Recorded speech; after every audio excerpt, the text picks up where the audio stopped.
Köszöntök mindenkit, Morvai Ferenc vagyok. A következő néhány percben az ezüstkoloid otthoni előállításával kapcsolatban szeretnék információt megosztani. Nem célom az ezüstkoloid bemutatása, ha valaki nem ismerné, akkor nézzen utána az interneten, tájékozódjon.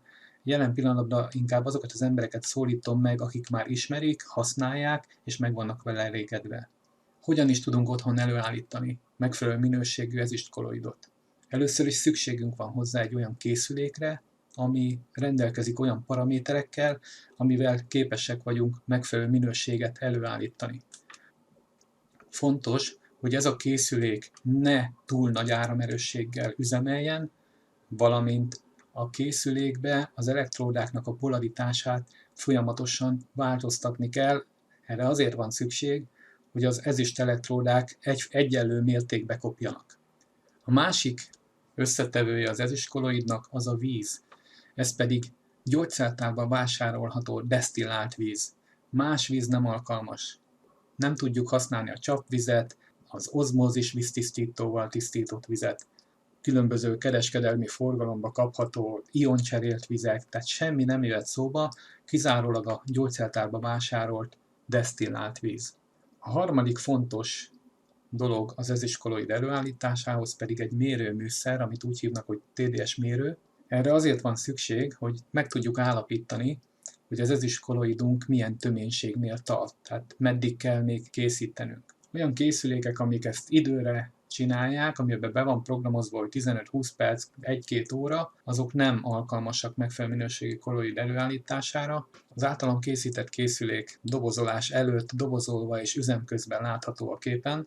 Az üzem közbeni képre hívnám fel a figyelmet, látható, hogy az üvegre rá van téve a készülék, az üveg fel van töltve fél liter desztillált vízzel, ezüst elektródák csatlakoztatva vannak a készülékre, ez rá van téve az üvegre, és be van dugva a hálózati konnektorba a készüléknek a csatlakozója. Innentől kezdve az ezüst koloid készítés elkezdődik, ezt az elektróda áram feliratú piros LED jelzi. Ha az ezüst elektródák nincsenek vízbe, ez a LED nem világít. Ha beleérnek a vízbe az ezüst elektródák, LED elkezd világítani, ami jelzi nekünk, hogy áram alatt van az ezüst elektróda, és elindult az ezüst koloidnak a gyártása. A 2 zöld LED mutatja a polaritásváltást, 60 másodpercenként váltja a polaritást a készülék. Van digitális kijelzővel ellátott készülék, ami a képen van, ott a digitális kijelző mutatja a 60 másodpercet, tehát mindig a nullánál fogja váltani a polaritást, és újraindul természetesen a számlálás, mindig 1 percet számol.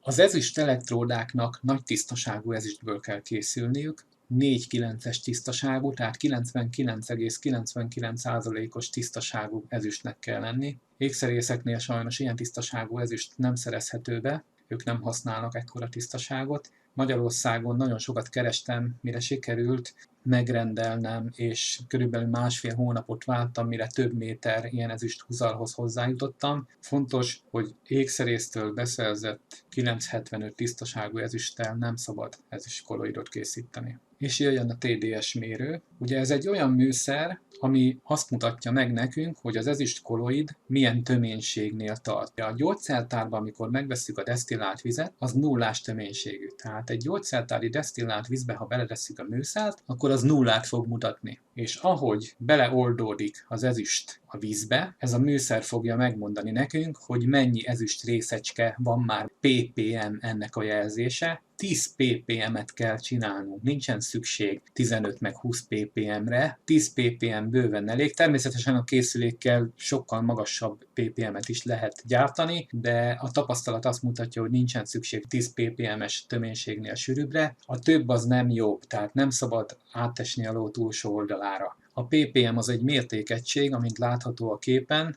az egésznek az 1 milliómod része, tehát az 1 millió víz részecskébe 10 részecske ezüst van. Tájékoztatásul még elmondom, hogy ha otthoni sima csapvizet megmérjük ezzel a TDS mérővel, ez helytől meg vízminőségtől függően 250-től 6-700 ppm-ig fog terjedni, és itt már mindjárt meg is van a válasz arra, hogy miért nem alkalmasak ezek a vizek arra, hogy még készítsünk belőle ezüstkoloidot. Tehát az ezüstkoloidhoz csak a nullás víz, tehát a gyógyszertári desztillált víz alkalmas. Az ozmózis víztisztító 90-95%-ban tisztítja meg az otthoni vízünket, tehát egy otthoni, még hogyha egy nagyon jó minőségű otthoni vízünk van, ami 250 ppm-es, az a ozmózis víztisztítón, ha átmegy, még akkor is 10-12 ppm-es vizet fogunk kapni, tehát ebből ugye nem tudunk nullásat sehogy varázsolni, ezért van szükségünk arra, hogy gyógyszertárba vásároljunk desztillált vizet, ami ugye